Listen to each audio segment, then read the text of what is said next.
Ketika duniawi mengalahkan akal sehat seorang ibu, Bu Hani pergi ke dukun untuk melakukan pesugihan yang tak wajar. Darah anaknya menjadi syarat pesugihan itu, dan itulah awal kehancuran keluarganya.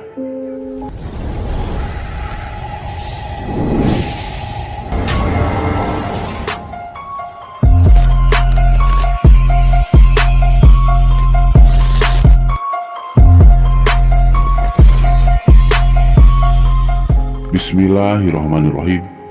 Halo, assalamualaikum warahmatullahi wabarakatuh. Salam santun dan salam sejahtera. Jumpa lagi di channel Sigit Nurwanto. Seperti biasa, di channel Sigit Nurwanto akan bercerita tentang kisah horor. Kali ini, channel Sigit Nurwanto akan bercerita tentang kisah horor, yaitu pesugihan kuntilanak. Mari kita langsung ke cerita. Iksan adalah seorang pekerja keras. Ia pemuda yang jujur dan sopan, meski hanya seorang kuli yang pendapatannya tak seberapa. Sifatnya itu membuat dia dikagumi oleh banyak wanita, salah satunya Hani, gadis manis yang membuat pria selalu penasaran dibuatnya. Siang itu, Iksan sedang memanggul muatan beras di salah satu lapak pasar di daerah Dukuh Rantang. "Bu, ditaruh di sini?" tanya Iksan ke pemilik warung. Hani yang sedang di warung saat itu membeli beras lalu memperhatikannya. Selesai dengan pekerjaannya, Iksan langsung bergegas pergi untuk mengambil lagi barang sang pemilik warung. "Apa lagi, Neng?" tanya pemilik warung kepada Hani. "Sudah, Bu. Ini aja, Bu." "Bu, itu tadi siapa yang bawa beras?" tanya Hani penasaran. "Oh, itu anaknya Mbah Marto yang rumahnya di pinggir sungai. Kenapa? Naksir ya?" goda ibu pemilik warung sedikit meledek. Hani pun membayar belanjaannya, lalu mencari-cari tukang panggul. Tapi di siang hari yang terik itu, tak terlihat para pemanggul yang biasanya cukup banyak. Lalu Hani melihat Iksan yang sedang berdiri setelah memanggul belanjaan milik lapak di sana. Mau tak mau, karena ia sudah kelelahan, Hani akhirnya menghampiri Iksan. "Mas, aku minta tolong," ucap Hani. "Minta tolong apa, Neng?" jawab Iksan. "Bawakan ini ke becanya Kang Maman ya," balas Hani. Iksan segera memanggulnya sambil bergumam lirih. Siapa yang bisa menolak cewek secantik ini? "Apa, Mas?" tanya Hani yang pipinya memerah dan malu-malu. "Enggak, sudah. Mana saja yang mau dibawa?" sahut Iksan. Mereka pun akhirnya keluar pasar menuju becanya Kang Maman. Berawal dari situ, mereka saling berkenalan dan menyukai satu sama lain. Sampai akhirnya mereka memutuskan untuk menjalin hubungan yang lebih serius. Mereka memutuskan untuk menikah. Prosesnya sendiri dilakukan secara sederhana. Keluarga Hani yang sebenarnya tergolong orang berada awalnya menolak pernikahan itu. Namun Hani sudah mantap untuk menikah dengan Iksan yang hanya anak buruh tani tanpa pekerjaan tetap. Cinta Iksan dan Hani bagaikan kisah Romeo dan Juliet. Mereka benar-benar saling mencintai tanpa mengenal batas kasta. Bulan demi bulan mereka jalani tanpa ada percekcokan yang serius. Hingga akhirnya kebahagiaan mereka semakin lengkap setelah dikaruniai seorang anak perempuan yang sangat manis seperti ibunya. Anak itu diberi nama ingin Sally Wirawati. Gadis manis itu pun tumbuh besar dan semakin cantik. Namun penghasilan Pak Ihsan sudah tak lagi cukup untuk memenuhi kebutuhan rumah tangga mereka. Dan puncaknya ketika mereka sedang makan malam. "Bu, Sally sudah ditanyai wali kelas, kapan mau bayar?" ujarnya. "Gak ada. Sana, minta sama bapak." "Ibu gak tahu," ujar Bu Hani. "Nanti ya, Du, bulan depan insya Allah dibayar," jawab Pak Ihsan sambil mengelus rambut Sally. "Tapi Pak," sebelum Sally menyelesaikan kalimatnya, "Sudah, biar besok Bapak ketemu Pak Guru ya," potong Pak Ihsan. Karena kecewa, sang anak langsung pergi ke tempat tidur tanpa menyelesaikan makanannya. Di sela-sela tidurnya, Bu Hani dan Pak Ihsan berbincang singkat. "Apa Bapak nggak coba cari pekerjaan lain? Kebutuhan semakin banyak. Aku juga ingin dimanja seperti istri-istri yang lain. Pakai kalung, makanan enak, serba ada," keluh Bu Hani. "Kerja apa, Bu? Bapak cuma biasanya kerja seperti ini. Besok Bapak coba tanya deh ke Pak Harso. Semoga ada pekerjaan," jawab Pak Ihsan. Siang malam Pak Ihsan bekerja keras. Apa saja ia lakukan demi mendapatkan nafkah bagi keluarganya. Tak jarang ia berangkat petang hingga pulang saat petang lagi. Tapi itu pun masih tak mampu mencukupi kebutuhannya. Sementara Bu Hani semakin berubah peragainya. Tetangganya selalu manas-manasi dengan memakai perhiasan dan baju-baju baru. Bahkan Bu Hani sering dihina kenapa mau dengan Pak Ihsan yang hanya seorang anak buruh tani dengan pekerjaan serabutan yang penghasilannya hanya cukup untuk makan hari itu juga. Hampir setiap hari Bu Hani meributkan masalah keuangan. Ia lebih sering marah-marah, bahkan sering menyalahkan anaknya. Hani yang dulu dikenal ramah dan baik, sekarang berubah total karena ekonominya tak kunjung membaik. Entah harus bagaimana lagi, Pak Ihsan membahagiakan istrinya. Setiap ia pulang pasti kena marah. Anaknya juga selalu jadi sasaran Bu Hani. Kadang ia dipukul dan disiksa. Setiap hari ada saja yang membuat Bu Hani marah, meski karena hal sepele. Pagi itu, saat Bu Hani ke pasar, tak sengaja ia mendengar perbincangan seseorang yang menyebut ada tetangganya yang melakukan pesugihan. Hingga terlintas pikirannya untuk melakukan itu. Malam seperti biasa menjelang tidur. "Kondisinya setiap hari seperti ini, Ibu bosan," keluh Bu Hani kepada suaminya. "Mau gimana lagi, Bu? Bapak sudah berusaha. Bapak kira Ibu sudah cukup. Bapak bingung bahas ini terus," balas Pak Ihsan sedikit kesal.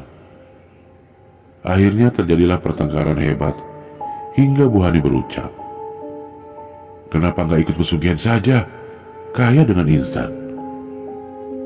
Ucapnya, "Kamu sudah gila, Bu. Itu musyrik. Nggak baik," sahut Pak Ihsan.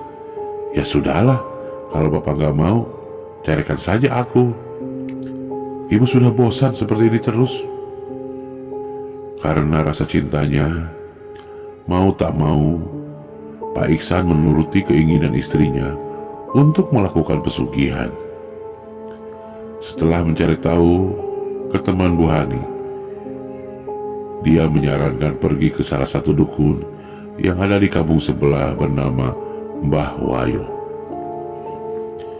Keesokan harinya mereka ke sana setelah beberapa lama mencari-cari. Akhirnya mereka bertemu dengan Mbah Wayo. Lalu mereka menceritakan maksud dan tujuannya. Begini Mbah, hidup saya sudah lama seperti ini. Saya ingin berubah, jadi kaya, punya apa saja bisa. Ucap Bu Hani. Mudah, tapi syaratnya susah, jawab Mbah Wayo. Syaratnya apa Mbah? Tanya Bu Hani. Yang bisa bikin kamu kaya bukan saya, tapi Mbah Pahing.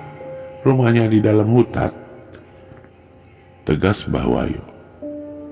Dalam hutan? Sahut Pak Iksan. Hutan yang dimaksud itu memang terkenal oleh orang-orang yang mencari pesugihan. Di sana ada satu pesugihan yang tidak semua orang yang mau karena syaratnya sangat berat. Namun hasilnya setimpal. Syaratnya yang mengikat dan tak bisa putus itulah yang orang-orang hindari. Tapi tidak dengan Hani. Ia malah sangat ingin melakukannya karena hasrat tak terbendung untuk segera hidup serba berkecukupan. Untuk menuju ke tempat Mbah Pahing pun sangat sulit. Mereka harus ke dalam areal hutan yang lebat dan hampir tak terjamah. Medannya terjal, dengan sisi kanan dan kiri adalah jurang yang sangat menganga. Salah satu syarat jika ingin bertemu Mbah Pahing harus di malam hari tanpa membawa apapun selain obor yang sudah tersedia di gerbang pintu masuk kaki gunung. Tepat hari Kamis malam Jumat, Bu Hani berangkat dengan Pak Iksan. Sementara Sally dititipkan ke orang tua Bu Hani. Mereka masuk ke dalam hutan yang benar-benar gelap. Baru mereka di depan gerbang sudah terjadi hal-hal yang ganjil. Tepat di gerbang itu terlihat sosok pocong. Di tengah jalan juga ada yang iseng memegangi kaki Pak Iksan sehingga membuatnya terjatuh. Kejadian-kejadian terjadi selama perjalanan itu sungguh membuat mereka ketakutan. Namun itu tak menyurutkan niat Bu Hani untuk melanjutkan bertemu dengan Mbah Pahing. Mereka terus melangkah hingga melihat pohon randu alas yang batangnya ada sosok wanita bermuka seram sedang duduk. Sosok itu mengamati Bu Hani dan Pak Iksan. Ikut saja denganku, ucap sosok itu. Namun mereka tetap melangkah ke depan karena menurut Mbah Wayo jangan menanggapi apa yang mengajak atau memanggilnya. Akhirnya setelah berapa lama mereka menemukan gubuk yang sangat gelap. Hanya ada obor yang menyala di gubuk yang kecil dan kumuh itu. Tiba-tiba mereka dikagetkan dengan kemunculan sosok tinggi besar yang sedang geram dengan mata merah yang besar. Sosok itu berkata, "Mau apa kalian kesini? Pergi!" Bentak sosok yang menyerupai genderuwo itu. "Maaf, saya kesini mau ketemu Mbah Pahing," jawab Bu Hani dengan gemetar. "Ada perlu apa?" tanya makhluk itu lagi. Aku mau kaya," jawab Bu Hani mantap. Tiba-tiba sosok itu menghilang. Mereka lalu mengetuk pintu, tapi ternyata pintu itu tidak dikunci. Di dalam rumah itu banyak sekali makhluk-makhluk gaib. Anehnya, mereka berdua bisa melihatnya dengan jelas. Bu Hani pun dikagetkan dengan seorang sosok anak kecil yang tiba-tiba muncul di depannya. Sini, aku antar ke bapak," ucap anak kecil itu. Mereka mengikuti anak kecil itu yang masuk ke dalam sebuah ruangan. Di sana, bau kemenyan tercium sangat menyengat. "Pak, ada orang mau minta kaya," ucap anak kecil itu sambil tersenyum menyeringai. Bu Hani sempat heran, karena ia bahkan belum mengatakan apapun, tapi anak kecil itu sudah tahu. "Duduk," perintah Bapak Haing. "Mau minta apa? Mengikat tidak putus atau putus mati satu?" lanjut Bapak Haing kepada Bu Hani dan Pak Iksan. "Maksudnya, Bah?" tanya Pak Iksan. "Tinggal pilih saja. Kalau tidak, pergi," tegas Bapak Haing. "Mengikat tidak putus, Bah," sahut Bu Hani cepat. Kesalahan yang dilakukan demi ketamakan duniawi sudah menghilangkan akal sehat Bu Hani. Ia tak tahu bahwa sekalinya memilih tak bisa diganti atau dibatalkan. "Ikut aku," ucap Bapak Haing. Mereka bertiga lalu pergi melewati jalan setapak yang tadi dilewati Bu Hani dan Pak Iksan. Mereka ternyata menuju pohon randu alas. Randu alas adalah pohon randu yang sangat besar. Jika seorang merentangkan tangannya, butuh 15 orang hingga bisa mengelilingi seluruh batangnya.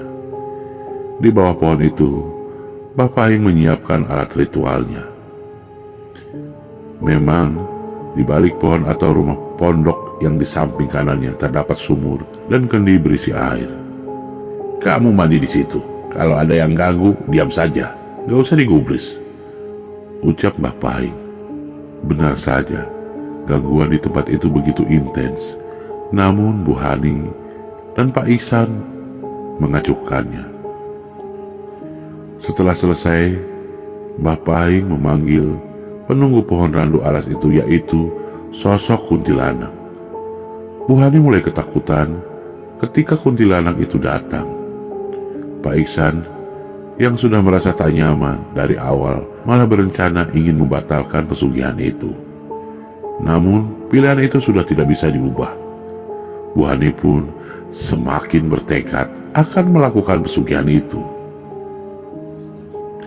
Bapak Haing mulai berinteraksi dengan sosok kuntilanak itu. "Syaratnya, darah anak perempuan langsung dari lehernya. Kalau tidak, semua keturunanmu akan mati. Setiap 15 tahun, di bulan Suro, kamu harus memberikan darah baru." Lanjutnya, syarat itu sifatnya mengikat. Jadi setiap 15 tahun harus mengorbankan satu anak perempuan lagi. Begitu seterusnya, tak terputus hingga selamanya. Pak Iksan sebenarnya menolak dan siap menggantikan jadi tumbalnya. Namun yang dibutuhkan kuntilanak itu darah anaknya yang perempuan. "Gila kamu, Bu. Dia kan anak kita satu-satunya. Kamu kok tega sama anak sendiri?" ujar Pak Iksan. "Sudah diam. Diam saja kamu, Pak. Yang penting aku kaya," balas Bu Hani geram. "Aku sanggup anak perempuanku tak sembelih," lanjut Bu Hani. Tiba-tiba makhluk itu menghilang. Semua jadi sunyi. Bapak Haing pun hanya termenung, tak mengatakan apapun. Cukup lama Bapak Haing terdiam. Bu Hani dan Pak Iksan hanya saling memandang. Dengan mata terpejam, Bapak Haing mulai bicara. "Kamis malam, kamu harus mengambil darah anakmu, ayam cemani, dan air dari 7 sumur." Mereka pun akhirnya menyelesaikan ritual pertamanya dan bergegas meninggalkan tempat itu. Di perjalanan, Pak Iksan tak menyangka Bu Hani akan tega mengorbankan sang anak demi keinginannya itu. Lagi-lagi karena cinta. Sekali dibentak istrinya, pasti Pak Iksan menurut. Tepat pukul 12 malam Jumat, ritual terakhir akan Bu Hani lakukan. Pak Iksan masih tetap menolak.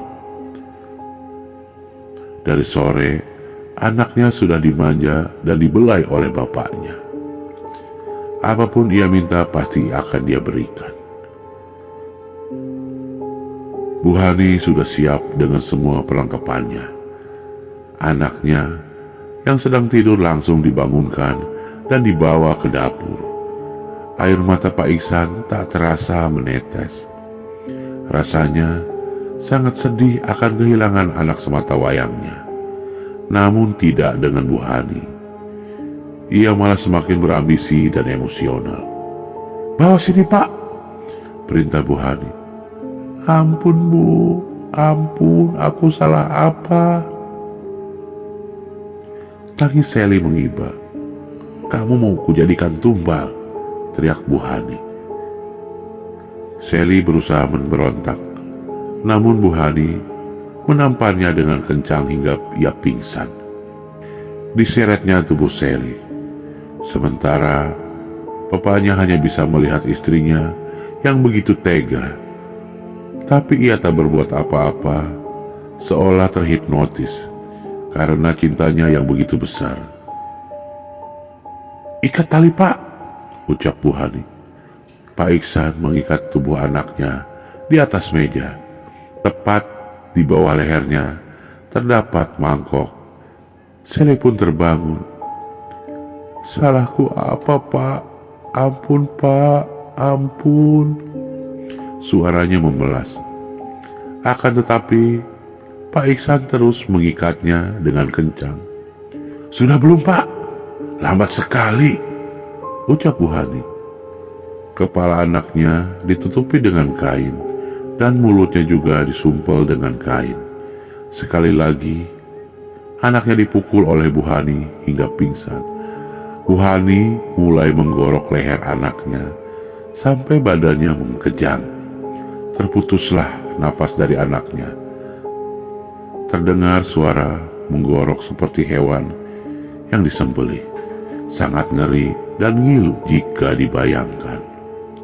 Lalu mayat dari anaknya itu dimakamkan di dalam rumah, tepatnya di dapur, sedangkan kepalanya dipisah dan dikubur di depan pintu rumah. Entah bagaimana ceritanya, hingga tetangga tak ada yang mendengar tragedi memilukan itu, atau jeritan-jeritan Sally yang meminta tolong dan ampun. Ketika Pak Iksan menguburkan tubuh anaknya, tak terasa air matanya menetes. Ia benar-benar menyesali apa yang telah ia lakukan pada anaknya. Namun berbeda dengan Bu Hani, ia malah merasa lega dan sumringah. "Aku akan kaya," ucap Bu Hani sambil tersenyum. Setelah tragedi itu, Bu Hani dan Pak Iksan hidupnya mulai berubah. Mereka mulai membangun rumah yang lebih besar. Mereka memiliki apapun yang diinginkan. Hari demi hari, harta mereka semakin bertambah. Tetangga pun tak ada yang menaruh curiga karena mereka sering memberikan bingkisan dan bantuan. Apapun yang mereka beli pasti akan dibagikan sebagian ke tetangganya. Bu Hani mulai asik dengan dunianya sampai ia lupa ada syarat yang harus dipenuhi. Sedangkan selama ini ia belum dikaruniai anak lagi. Entah kebetulan atau memang makhluk itu yang sengaja membuatnya seperti itu. Malam itu, tepat malam satu suruh, Bu Hani sudah mulai gelisah. Angin kencang seperti berembus ke dalam rumah. Tiba-tiba, sosok kuntilanak muncul di hadapan mereka. "Kamu tak menepati janji," teriak kuntilanak itu dengan suara yang menggema.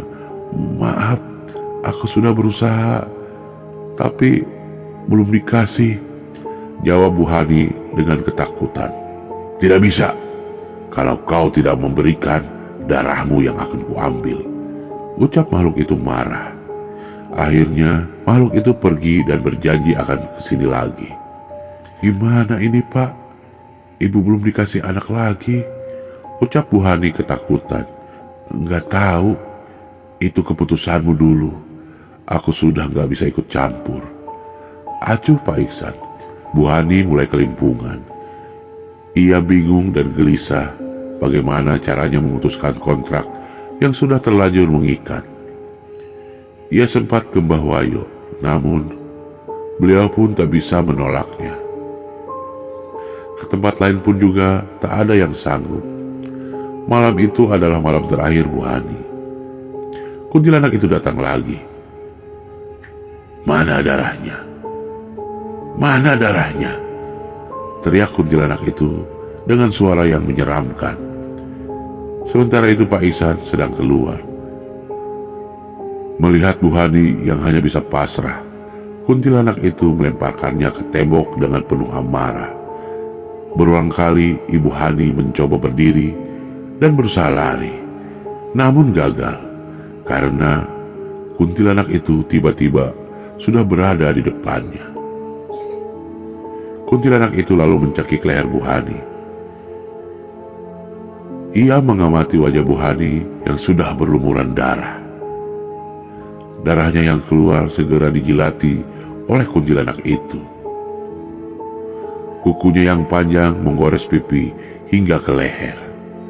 Lalu langsung menusuknya tepat di tenggorokan Bu Hani. Bu Hani tak sempat berteriak atau meminta tolong. Bu Hani yang sekarat merasa sangat kesakitan sendirian. Sedangkan kuntilanak itu dengan rakusnya meminum darah Bu Hani yang keluar dari tenggorokannya.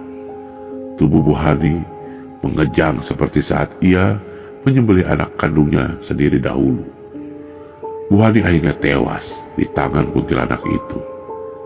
Tapi kontraknya masih belum selesai dan akan masih terus berlanjut. Pak Ihsan yang baru pulang terkejut melihat istrinya dengan kondisi seperti itu. Ia segera meminta tolong ke warga setempat. Keesokan harinya, jenazah Bu Hani dikubur di pekarangan belakang rumahnya. Lambat laun hartanya mulai berkurang. Namun kuntilanak itu selalu hadir di rumahnya untuk meminta tumbal. Pak Ihsan selalu diteror. Siang dan malam, ia selalu diganggu hingga akhirnya ia memutuskan menjual rumah itu. Pak Ihsan pun menikah lagi. Namun teror kuntilanak itu masih tak berhenti. Hingga tak lama kemudian, Pak Ihsan akhirnya mati di tangan kuntilanak itu dengan cara yang sama dengan mantan istrinya yang dahulu. Sedangkan istri barunya yang sedang hamil tua kembali ke rumah orang tuanya. Istri kedua Pak Ihsan melahirkan anak laki-laki yang diberi nama Wiguna Aksan. Terima kasih dan Assalamualaikum warahmatullahi wabarakatuh.